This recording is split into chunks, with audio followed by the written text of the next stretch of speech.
And welcome back out here to Bixby High School. Dan Lindblad with our Week 10 FNL Player of the Week, Blake Hogshooter of the Bixby Spartans. And Blake, we're going to start right there because that last name is so unique. Where does the last name Hogshooter come from? Comes from my dad's side of the family. So we're all Cherokee, and I'm about like 25% Cherokee. So yeah, Indian last name. Is there any nicknames that you have based off that last name? Because I'm assuming there's got to be one or two, right? Yeah, Hog, Shooter. I think somebody's called me Hoggy Doggy, maybe. Is that your favorite? It's got to be. No, Hog's probably the best one. Oh, that is awesome. Well, we'll get rolling because you had a big day against Jinx. 3 receiving touchdowns, 2 of them pivotal there late. How did it feel playing in that game? I mean, it was fun. Great environment. It was just really loud, and you could really hear the fans like on every play, every drive too. You've been at Bixby your entire life. How does it feel for you to be a part of this program and to step up at a big moment when they needed you? Feels really good. Growing up here my whole life, seeing everybody go through the program as well as me, like really just puts it into perspective what it's really like out here and how the games are really played. And are you a junior or senior? Junior. So to have that performance in a district championship game and to do it for the seniors, the guys that you looked up to and also you played alongside, how did that feel for you to do that for them, their final regular season game? Definitely really good. I mean, coming back into the locker room, everybody's just going crazy.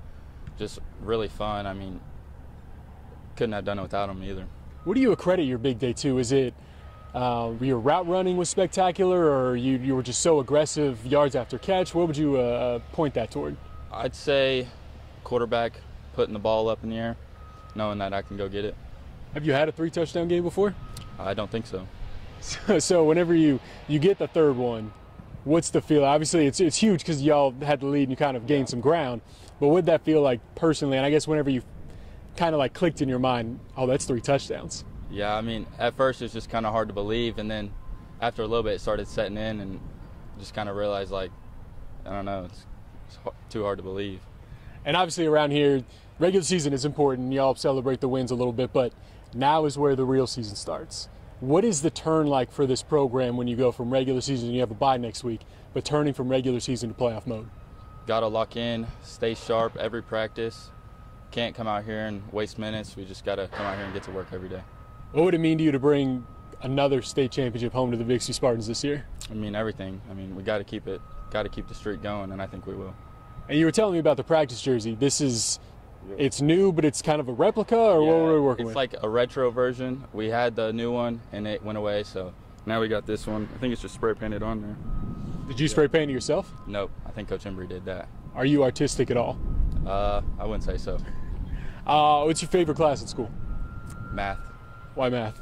I just like counting numbers and adding all that stuff. Especially when you're counting 6 in the end zone, right? Yep. What's on the playlist? The playlist, the music playlist? Yeah, for you. Drake. Yep, definitely Drake. Just Drake on repeat? All airs of Drake, or new Drake, old Drake? New Drake, old Drake. Definitely some NLE Choppa. Okay. Yeah, that's probably about it. And you catch 3 touchdowns against the rival. What's on the post-game meal, if you were to decide? Post-game meal. Definitely Raising Cane's. Definitely a box combo. How tall are you? 6'4". Is there any basketball in your blood as well?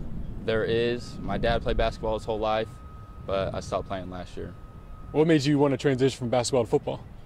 Just feel like I had a better chance, and I just rather put all my attention to football.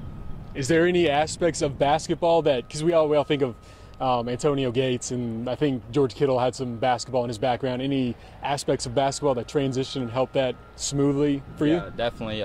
Playing as a big man in basketball, going up for rebounds every game, it just makes it so much easier to high point the football over the shorter defenders. Cornerbacks aren't exactly the tallest on the football field. So if you get a matchup against a shorter corner, do you start like licking your chops and just, hey, throw it up to me, I'm going to catch it? Yep. I think so, yeah, because none of them can jump as high as me or as tall as me, so they can't touch the football. What's Blake Hogshooter's hidden talent? Hidden talent. I don't know. Probably just how high I can jump. How high can you jump? 38.8 inches. When's the first time you dunked a basketball? 8th grade. Yep. That's awesome. Appreciate it, Blake. That's Blake Hogshooter, our FNL Player of the Week. I'm Dan Lindblad from Bixby High School.